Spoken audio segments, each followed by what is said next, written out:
panel. Dr. Grant Dawson is Professor of International Politics at the University of Nottingham and joins us now from China's Dali City.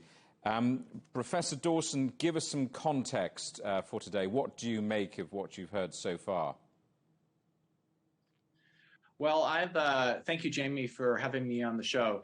I have two major takeaways, I think. The first concerns Russia and the second concerns the Ukraine war.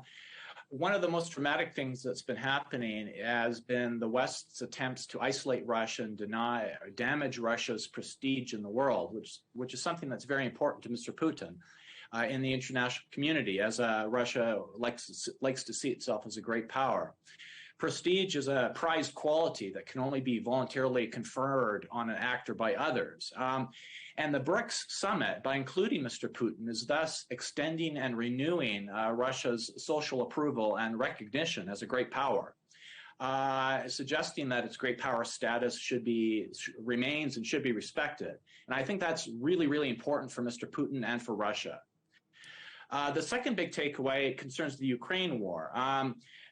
As you know, the U.S. and EU have been hoping to extend their military and political institutions and values eastwards, whereas Mr. Putin and Russia have repeatedly said that this is an unacceptable threat to the interests and standing of the Russian state. The point is that seeing the Ukraine war exclusively as an act of Russian aggression is perhaps oversimplifying.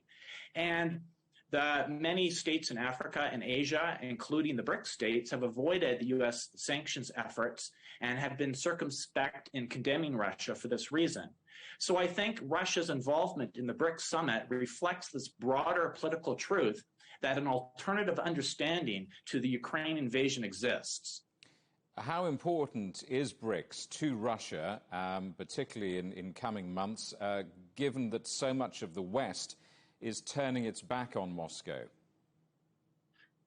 I think it's very, very important. I mentioned briefly already the prestige point and the strong support being given to the non-Western, i.e. Russian conception of the Ukraine war.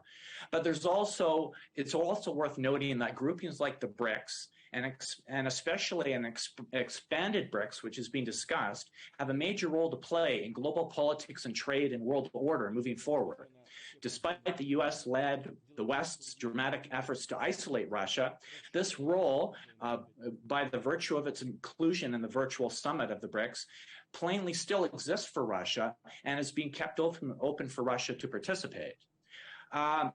It's also worth noting that there is discussion these days about how the U.S.-led Western world order is starting to erode a little bit. And other countries, the rising rest, as they're sometimes called, are catching up. This may well lead to the constitution of a new type of world order that's more politically pluralist and multipolar. The BRICS countries and the potential expanded membership will be at the forefront of the constitution of this new order. And Russia's involvement in the making of this new order is highly significant for Russia and Russia's future world. Dr. Grant Dawson at the University of Nottingham, thank you very much indeed for talking to us. Thank you very much.